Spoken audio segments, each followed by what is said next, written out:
আসসালামু আলাইকুম আমার প্রিয় শিক্ষার্থীবৃন্দ। আজকে আমি বাংলা অষ্টম শ্রেণীর 2 নম্বর সেশনের ক্লাস নিয়ে তোমাদের সামনে হাজির হয়েছি। আমাদের ষষ্ঠ অধ্যায়ের নাম হচ্ছে সাহিত্য পড়ি সাহিত্য লিখি। আজকে আমরা পণ্ডশ্রম কবিতা পড়ব। এর আগের দিন আমরা কবিতা সম্পর্কে নানাবিধ ধারণা নিয়েছি। তাহলে চলো আমরা কবিতাতে চলে যাই।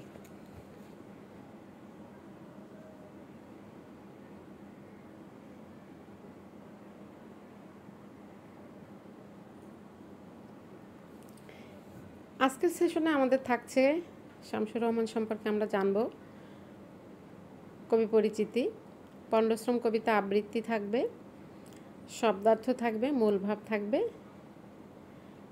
কবিতার গঠন অনুযায়ী বৈশিষ্ট্য থাকবে, আর কিছু একক কাজ থাকবে, ছোট প্রশ্ন থাকবে কিছু।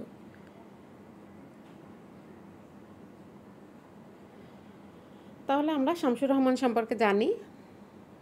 শামসুর রহমান 1929 সালে জন্মগ্রহণ করেন এবং 2006 সালে উনি মৃত্যুবরণ করেন। বাংলাদেশের একজন প্রধান কবি, নাগরিক জীবন, মুক্তিযুদ্ধ, গণ আন্দোলন ইত্যাদি বিষয় নিয়ে তার লেখালেখি। তার কবিতার বইয়ের মধ্যে প্রথম গান, দ্বিতীয় মৃত্যুর আগে, রৌদ্রকরটিতে, বন্দি শিবির থেকে ইত্যাদি উল্লেখযোগ্য তার বিখ্যাত বই। শিশু কিশোরদের জন্য তিনি কিছু বই লেখালেখি করেছেন। তার মধ্যে এলাটিং বেলাটিং, ধান ভানলে কুড়ো দেব। আমরা যে আজকে পণ্ডশ্রম কবিতাটা পড়ব, এই পণ্ডশ্রম কবিতাটা ধান ভানলে কুড়ো দেব বই থেকে নেওয়া হয়েছে। তাহলে শামসুর রহমানের জন্ম, সবাই খাতা কলম হাতে রাখো, নোট করো। কবিতা পড়লে কবি সম্পর্কে জানতে হয়, কবি সম্পর্কে ধারণা রাখতে হয়, কারণ আমাদের কুইজ প্রতিযোগিতা হয়, আমাদের বিভিন্ন জায়গায় বিভিন্ন ধরনের পরীক্ষা দিতে হয়। এগুলোতে ওনাদের জন্ম, মৃত্যু, ওনাদের উল্লেখযোগ্য বইয়ের নাম এগুলো জানতে হয়। এই ধরনের প্রশ্ন আসে, এই জন্য এগুলো আমাদের শিখে রাখতে হবে। তাহলে শামসুর রহমানের জন্ম 1929 এবং মৃত্যু 2006 সালে। উনি একজন বাংলাদেশের প্রধান কবি ছিলেন। ওনার লেখালেখি নাগরিক জীবন নিয়ে, মুক্তিযুদ্ধ নিয়ে, গণ আন্দোলন নিয়ে। তাহলে আমরা পণ্ডশ্রম কবিতায় যাই। পণ্ডশ্রম কবিতা তার ধান ভানলে কুড়ো দেব বই থেকে নেওয়া হয়েছে।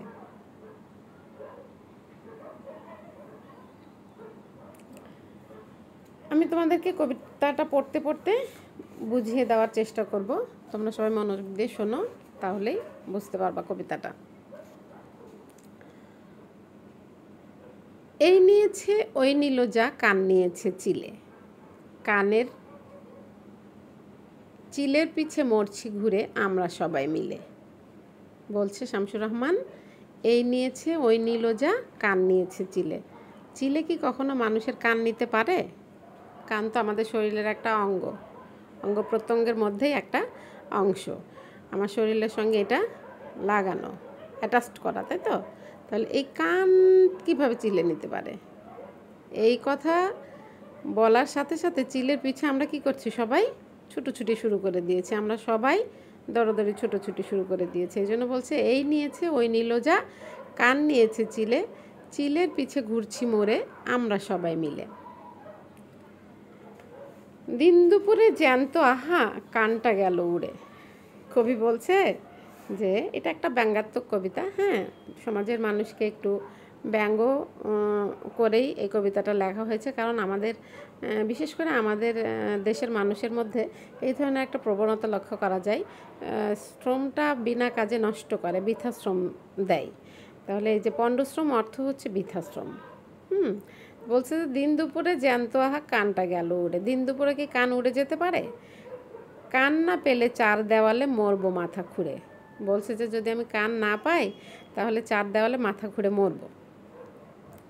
কান গেলে আর মুখের পাড়ায় থাকলো কি হে বলো।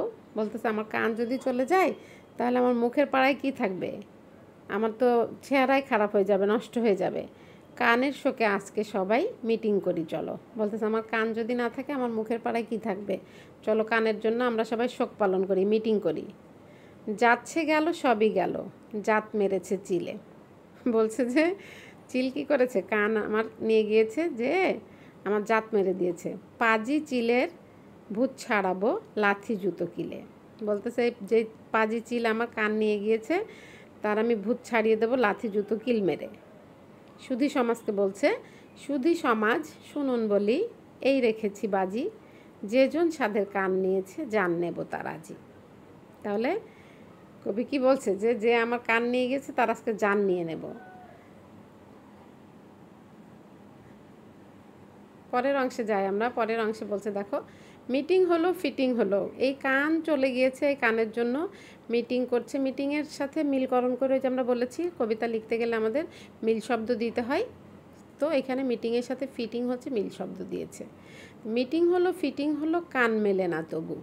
যে মিটিং ফিটিং সবই করছে কিন্তু তারপরও কান খুঁজে পাওয়া যাচ্ছে না। তাহলে ডানে বায়ে ছুটে বেড়ায় মেলান যদি প্রভু, এই যে ডানে বায়ে কানের জন্য ছুটে বেড়াইতেছে, যে যদি কানটা কোনো রকমভাবে পেয়ে যায়। ছুটতে দেখে ছোট্ট ছেলে বলল কেন মিছে, যখন সবাই কানের জন্য ছুটোছুটি করতেছে, দৌড়াদৌড়ি করতেছে, তখন একটা ছোট্ট ছেলে বলতেছে, কেন তোমরা মিছে এইভাবে দৌড়াদৌড়ি করছো? কানের খোঁজে মরছো ঘুরে সোনার চিলের পিছে।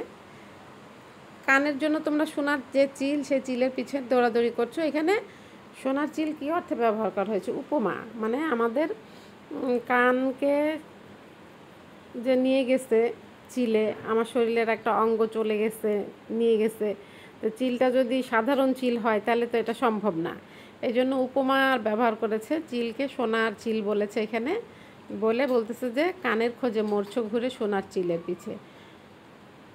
নেইকো খালে নেইকো বিলে, বলতেছে চিল কোথাও নেই, খালেও নেই বিলেও নেই, নেইকো মাঠে গাছে। কান যেখানে ছিল আগে সেখানটাতেই আছে। তোমার কান আগে যেই জায়গায় ছিল সেই জায়গাটাতেই কান আছে। ঠিক বলেছ, চিল তবে কি নয়কো কানের জম। বলতেছে ঠিকই তো বলেছো, চিল তো তাহলে কানের জম না। জম কি? আমরা কি বলি? জমদূত আমার জান কবজ করতে এসছে বা মেরে ফেলতে এসেছে। তাহলে চিল হচ্ছে জম না, সে আমার কান নেয় নাই। এতক্ষণ কি করলাম? তাহলে বৃথায় মাথার ঘাম ফেলেছি, পণ্ড হলো শ্রম। তাহলে আমরা কি করলাম? এই যে না বুঝে, না শুনে, ঠিকমতো না দেখে বলতেছে আমার কান নিয়ে চলে গেছে। আগে তো আমার হাত দিয়ে কান চেক করে দেখবো যে কানটা আছে না কানটা চলে গেছে, সেটা না করে আমি কি করলাম? সেই শুরু থেকে দৌড়াদৌড়ি, লাফালাফি, কত কিছু করে ফেললাম। করে কি করলাম? শ্রমটাই নষ্ট করলাম। এই জন্য শামসুর রহমান কবিতার নামকরণ করেছে পণ্ডশ্রম, মানে পণ্ডশ্রম অর্থ হচ্ছে বৃথাশ্রম। তাহলে আমরা কবিতাটার আলোচনা তোমাদেরকে শোনাইলাম। এখন আমরা কবিতার শব্দার্থ দেখব।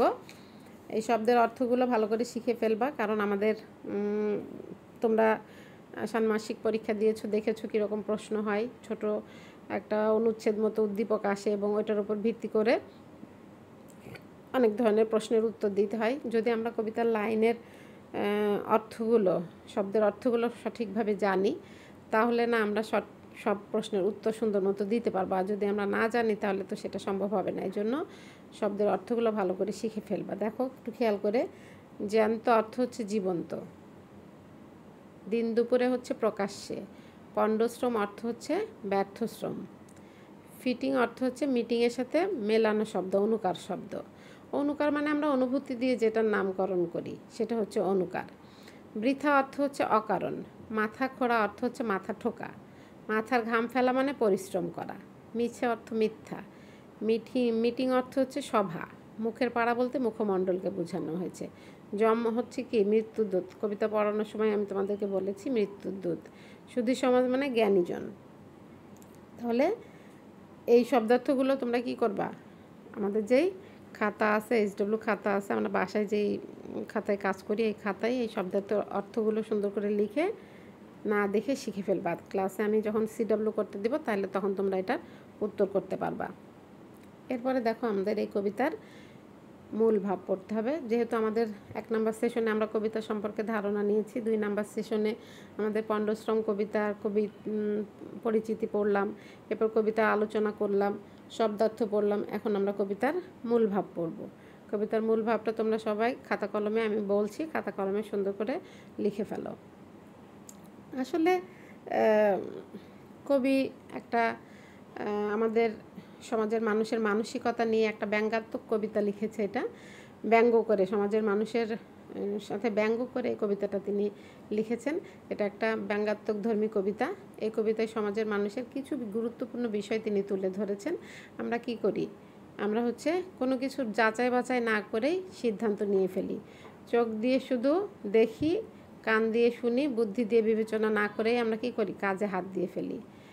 আগে চোখ দিয়ে দেখতে হবে, কান দিয়ে শুনতে হবে, বুদ্ধি দিয়ে বিবেচনা করতে হবে, তারপরে তথ্য যাচাই বাছাই করে সিদ্ধান্ত নিয়ে কাজ করতে হবে। তাহলে কি হবে, ফলাফল ভালো হবে। সেটা যদি না করে আমরা একদম একটা কেউ কিছু বললো আর তার পিছনে দৌড়তে লাগলাম, তাহলে কি হবে, আমাদের এই কবিতার মতো শ্রমটা পণ্ড হয়ে যাবে, বৃথা শ্রম হয়ে যাবে। তাই কবিতাটিতে আমাদের কবি ঠিকমতো যাচাই বাছাই করে কি করতে বলেছে, কাজ করতে বলেছে। যাচাই বাছাই করে কাজ যদি না করা যায় তাহলে আশানুরূপ ফল পাওয়া যায় না। অধিকাংশ ক্ষেত্রে ভুল সিদ্ধান্ত গ্রহণ হয় এবং তাতে কি হয়, শারীরিক শ্রম নষ্ট হয়, মানসিক শ্রম নষ্ট হয় এবং সম্পদের ব্যাপক ক্ষয়ক্ষতি হয়। এজন্য আমাদের কি করতে হবে, বৃথা শ্রম যেন নষ্ট না হয় সেদিকে খেয়াল করে কাজে নামতে হবে। তাহলে মূল ভাবটা সবাই ভালো করে শিখে ফেলবা। এরপরে এখানে আমি কিছু প্রশ্ন দিয়েছি, প্রশ্নগুলো আমি বলছি। প্রশ্নগুলোর আগে আমাদের কবিতার গঠন বৈশিষ্ট্যটা পড়তে হবে, ঠিক আছে। পণ্যশ্রম কবিতার বৈশিষ্ট্য, গঠন বৈশিষ্ট্য আছে, মানে এই কবিতাটা কোন আঙ্গিকে লেখা। যখন আমি কবিতার প্রকারভেদ পড়িয়েছি ওইখানে কিন্তু আমি পড়িয়েছি যে ছন্দ দিয়ে কবিতা লিখতে হয়, কোনো কবিতা ছড়া জাতীয়, কোনো কবিতা একটু ধীর গতিতে পড়তে হয়, কোনো কবিতা দ্রুত লয়ে পড়তে হয়।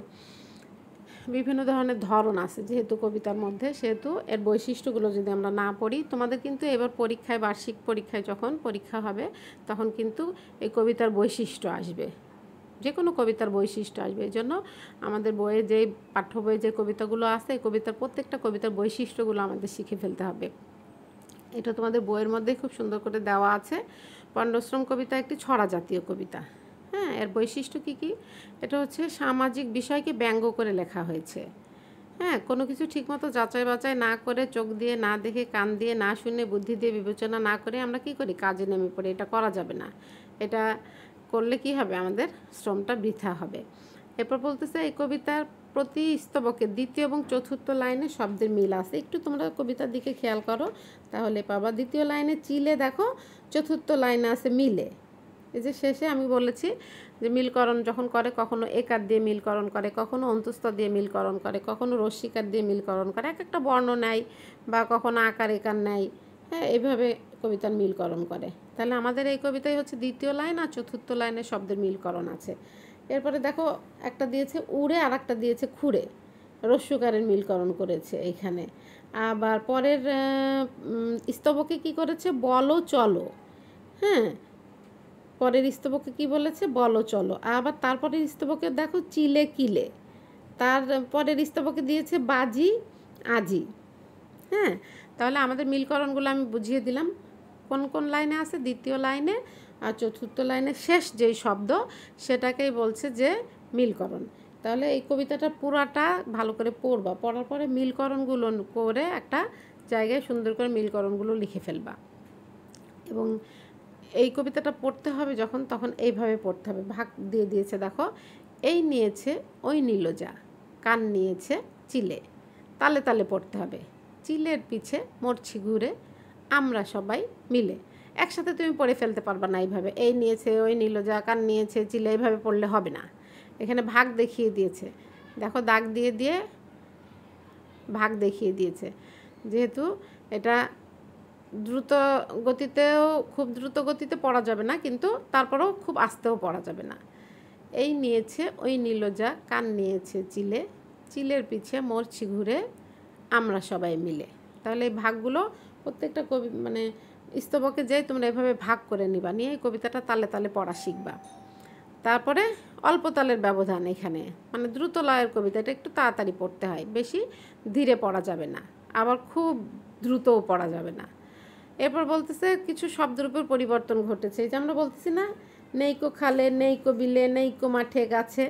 এই যে নেই থেকে নেইকো, কান যেখানে ছিল আগে সেখানটাতেই আছে, সেখান থেকে সেখানটাতে দিয়েছে। নয়কো, নয় থেকে নয়কো। তাহলে শব্দের পরিবর্তন যে আমরা শিখেছি, শব্দের পরিবর্তনগুলোও কিন্তু গঠন বৈশিষ্ট্যের মধ্যে আসবে। তাহলে গঠন বৈশিষ্ট্যের মধ্যে কি আসবে?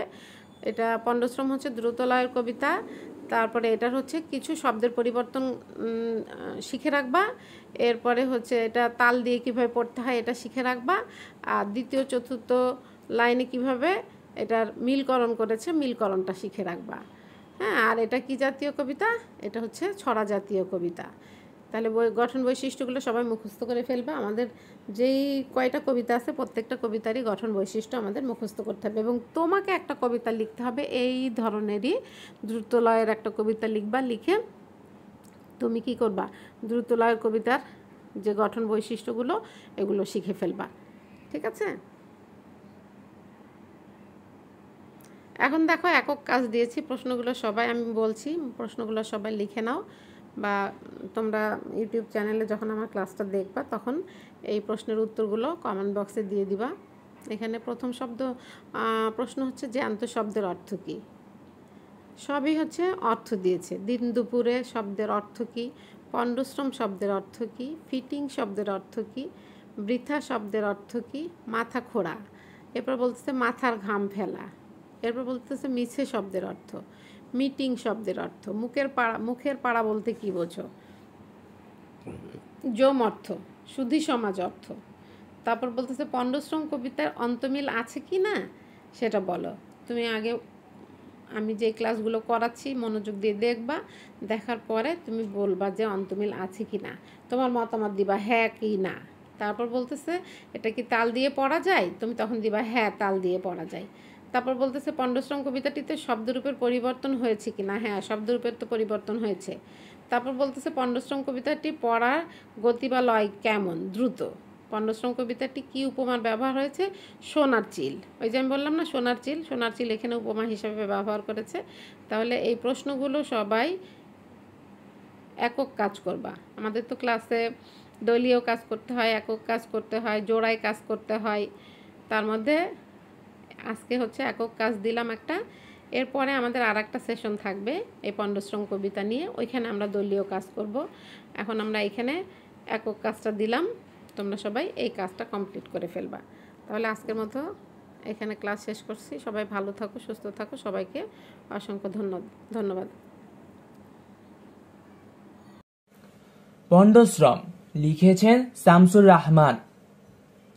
এই নিয়েছে ওই নিল যা, কান নিয়েছে চিলে, চিলের পিছে ঘুরছি মোড়ে আমরা সবাই মিলে। দিন দুপুরে জ্যান্ত আহা কানটা গেল উড়ে, কান্না পেলে চার দেওয়ালে মোবো মাথা খুঁড়ে। কান গেলে আর মুখের পাড়ায় থাকলো কি হে বলো, কানের শোকে আজকে সবাই মিটিং করি চলো। যাচ্ছে গেল সবই গেল, জাত মেরেছে চিলে, পাজি চিলের ভূত ছাড়াবো লাঠি জুতো কিলে। সুধী সমাজ শুনুন বলি, এই রেখেছি বাজি, যেজন সাধের কান নিয়েছে জান নেব তার আজি।